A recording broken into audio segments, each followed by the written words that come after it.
Edward's Day Out. Once upon a time there was a little engine called Edward. He lived in a shed with 5 other engines. They were all bigger than Edward and boasted about it. They said, "The driver won't choose you again. He wants big, strong engines like us." Edward hadn't been out for a long time, and he began to feel sad. Just then the driver and fireman came along to start work. The driver looked at Edward and said, "What's the matter? Are you feeling sad? Would you like to come out today? And Edward said, "Oh yes, please." So the fireman lit the fire and made a nice lot of steam. Then the driver pulled the lever and Edward puffed away.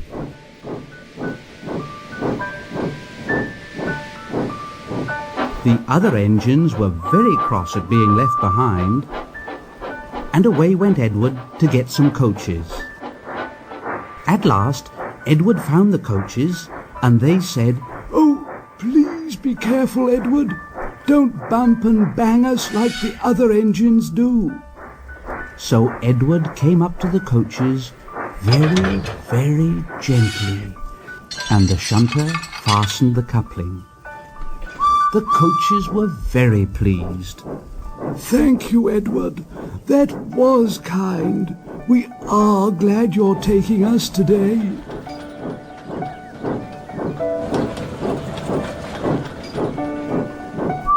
Then they went to the station where the people were waiting.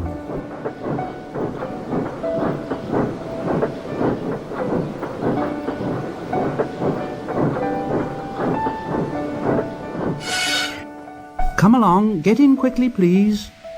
So the people got in quickly, and Edward waited happily for the guard to blow his whistle and wave his green flag. He waited and waited, and there was no whistle and no green flag. Edward was getting anxious. "Where is that guard?" The driver and fireman asked the station master. Have you seen the guard? No. They asked the porter. Have you seen the guard? Yes, last night." Edward began to get cross. Are we ever going to start? Just then a little boy shouted, "Here he comes!" And there the guard was, running down the hill with his flags in one hand and a sandwich in the other. He ran onto the platform, blew his whistle, and jumped into his van. Edward puffed off.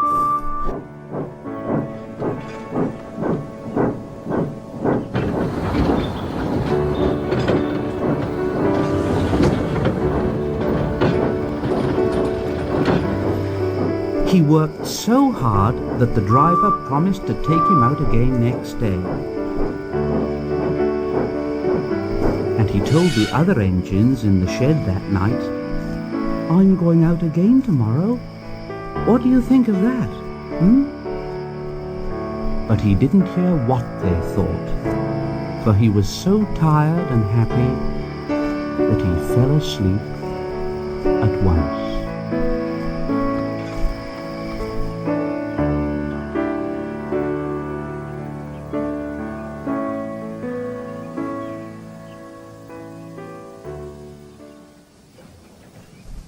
Edward and Gordon. One of the engines in Edward's shed was called Gordon. He was very big and very proud. "You watch me this afternoon, little Edward. When I rush through with the express, that'll be a splendid sight for you." Just then his driver pulled the lever.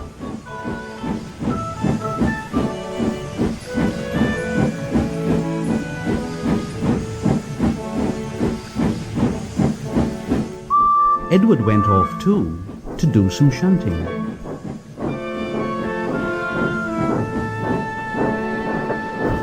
Edward liked shunting. It was fun playing with trucks. He would come up quietly and give them a quick pull, and the trucks would scream out, "Oh, oh, oh, oh, oh, oh, oh, oh, oh, oh, Oh, whatever's happening? Edward played till there were no more trucks. Then he stopped to rest.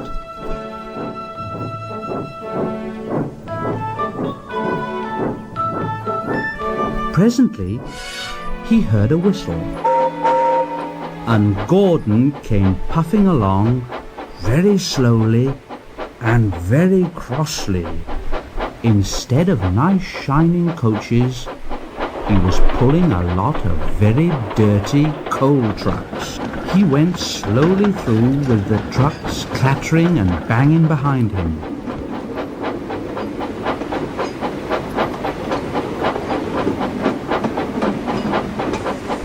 Edward laughed and went to find some more trucks.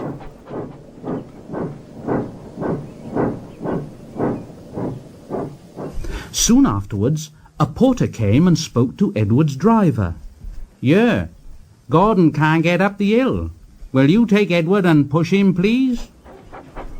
They found Gordon halfway up the hill, and he was very cross. His driver and fireman were talking to him severely.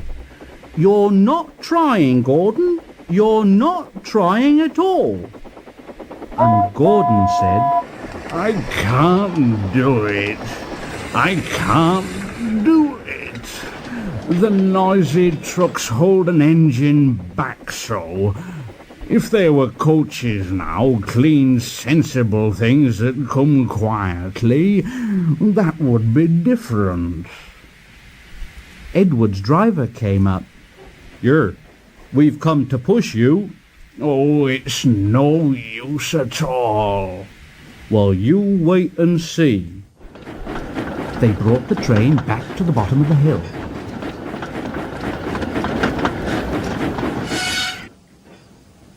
Edward came up behind the... "I'm ready." It's no good.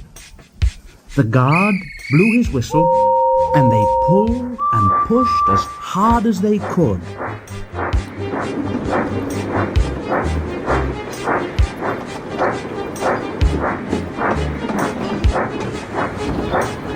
Edward pushed and puffed and pushed as hard as ever he could, and almost before he realized it, Gordon found himself at the top of the hill. I've done it. And he forgot all about Edward pushing behind. He didn't wait to say thank you. Edward had pushed so hard that when he got to the top, he was out of breath. He ran on to the next station, and there the driver and fireman said they were very pleased with him. The fireman gave him a nice long drink. And the driver said, "I'll get my paint out tomorrow and give you a beautiful new coat of blue with red stripes. Then you'll be the smartest engine in the shed."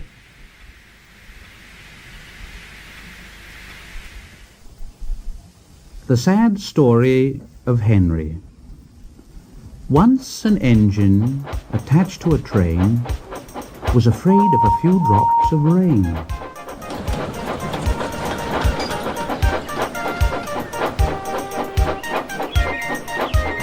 It went into a tunnel and squeaked through its funnel and never came out again. The engine's name was Henry. His driver and fireman argued with him, but he wouldn't move. He said, No, I shan't come out so that the rain will spoil my lovely green paint with red stripes. The passengers came and argued too, but Henry would not move. A fat director who was on the train told the guard to get a rope. Fetch a rope, will you? That's right. Now, Henry, we will pull you out. They hooked the rope on, and all pulled, except the fat director. My doctor has forbidden me to pull, don't you know? They pulled, and pulled, and pulled, but still Henry stayed in the tunnel.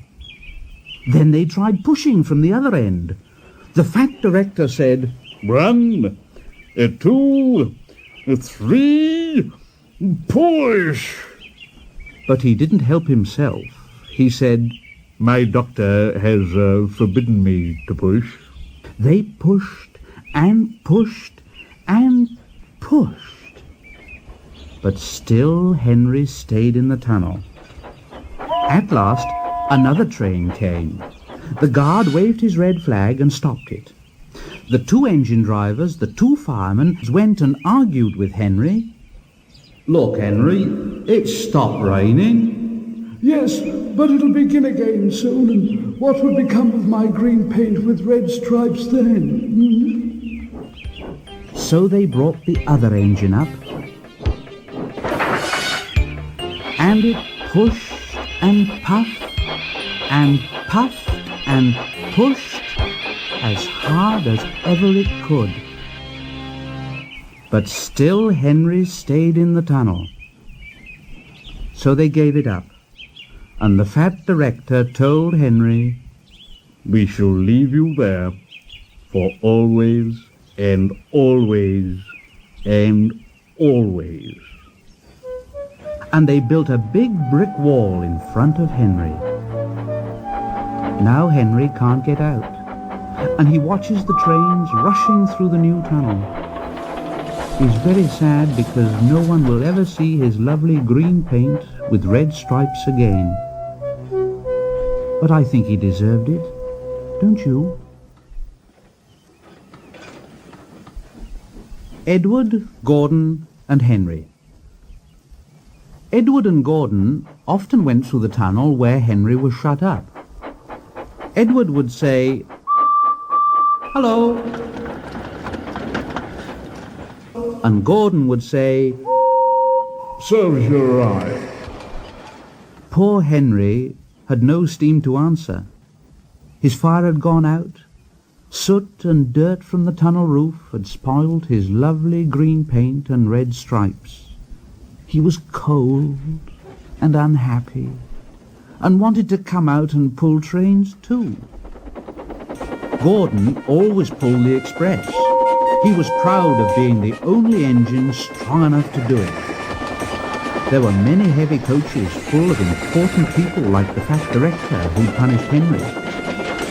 Gordon was seeing how fast he could go. Gordon could see Henry's tunnel in front, and he thought to himself, In a minute, I'll just go at Henry and rush through and out into the open again.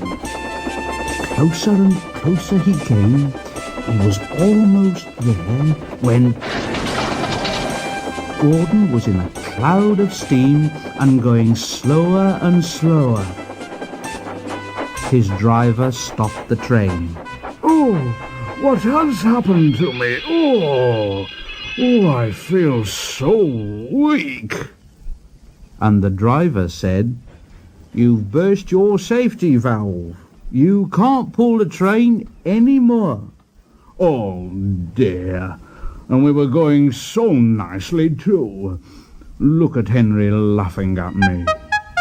Everybody got out and came to see Gordon. The fat director said, Yes, I never liked these big engines. Always going wrong. Send for another engine at once. While the guard went to find one, they uncoupled Gordon and ran him onto a siding out of the way. The only engine left in the shed was Edward. Edward, Gordon isn't feeling very well. Will you come and pull his coaches for him?" "Well, I'll try." Gordon saw Edward coming. Oh, he's no use.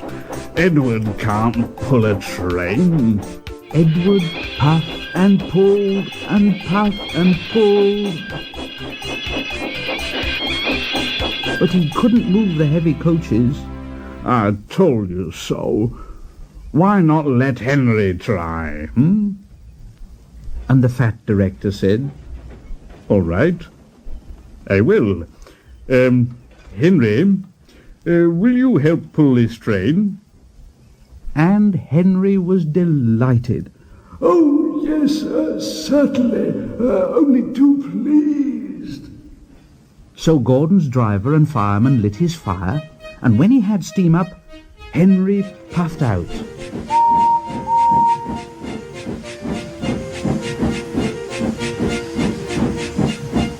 I'm so stiff. I'm so stiff. You'd better have a run and ease your joints and find a turntable.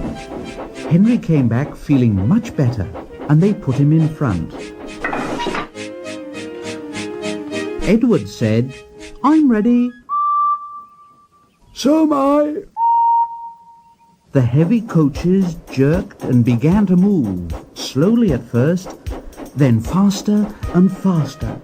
We've done it together. We've done it together. We've done it together. We've done it together. Hooray, you've done it! Hooray, you've done it! Hooray, you've done it!